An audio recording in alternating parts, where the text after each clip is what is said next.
गांव की गौवें चराया करता था आदमी।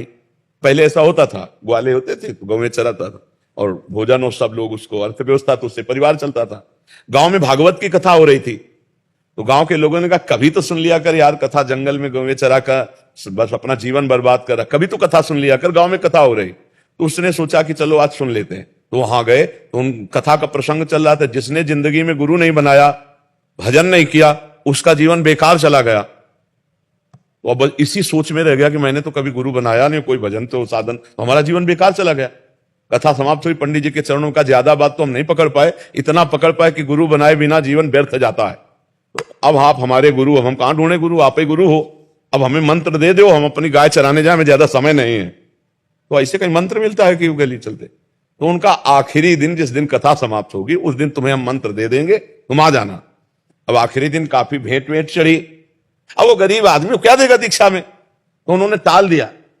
अभी हम भोजन कर रहे हैं, फिर वो बेचारा बाहर बैठा भोजन, वो अच्छे से भोजन किया, थोड़ी देर आराम करके जाना था। अब रबड़ी आदि पाया तो पेशर बना।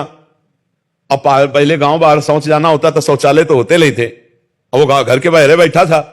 जो ही लोटा लेके निकले से बोले गुरुजी गुरुमंत्र दे दो, देखो कथा भी समाप्त हो गई और आप जाने वाले भी हो, और पीछे पीछे चल दिया।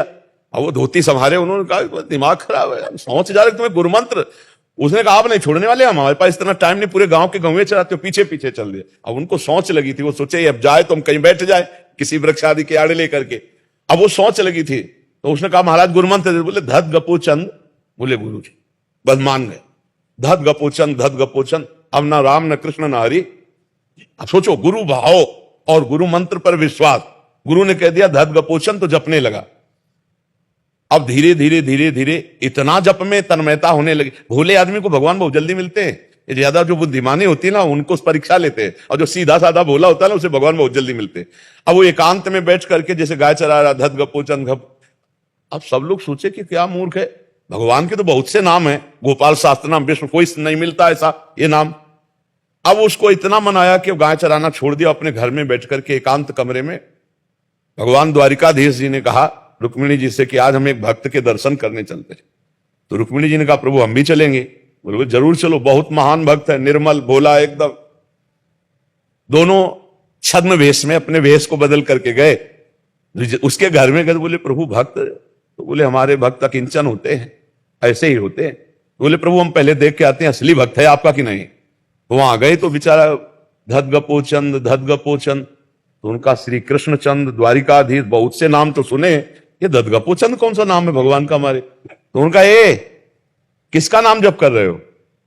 अभी तक तो किसी ने पूछा था नहीं था। उसने हल्की सी आंख खोल के देखी कोई स्त्री है, तो गुस्सा में, गाय चराने वाला आदमी गुस्सा में कहा तुम्हारे खसम का जपते हैं और किसका जपते हैं। रुक्मिणी जी लौट के आई, बोले प्रभु बहुत जानकार आदमी है।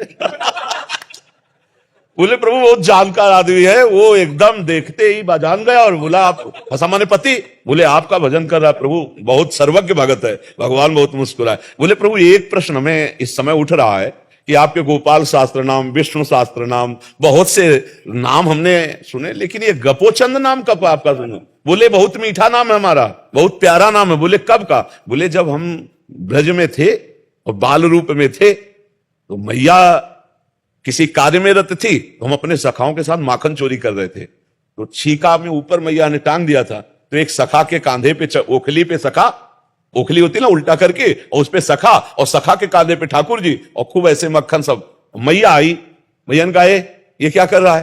तो भाई हमने बहाना बनाया कि मुझे भूख लगी थी, लगा मैया काम में है, और इसमें देखा चीटी, तो हम कहा मैया आएगी चीटी निकालेगी तब माखन खाएगी, तो मैं चीटी निकाल रहा था। बोले वाह बहुत चतुर बाल गोविंद भगवान। बोले बहुत चतुर, अच्छा चीटी निकाल लेते थे, यहां तक हाथ कैसे तुम्हारे। अरे चीटी ऊपर ही होती। बोले मैया जब ऐसे रखते तो नीचे चले जाती, तो मैं खबो खबो कैसे निकाल रहा था। तो बोले चल लाला ये भी बात मान गई, लेकिन तेरे मुंह में यहां से मक्खन लगा, यहां चीटी निकाला कर। बोले तू समझती नहीं मैया, जब चीटी निकाल लाते तो मक्खियां ऐसे आती, तो मैं जब ऐसे करता तो वही लग गया है। तब मैया ने कहा झूठा धत गपो चल। बोले उस समय मैया ने कहा था ये हमारा नाम है। देखो उन्होंने उपहास में पंडित जी ने कहा, उसने गुरु मानकर नाम जपना शुरू कर दिया, जो भगवान के नामों में कहीं नहीं था, उसको भगवत प्राप्ति हो गई। गुरु के वचन, संत के वचन यदि हम मान ले तो निश्चित भगवान की प्राप्ति हो जाती है।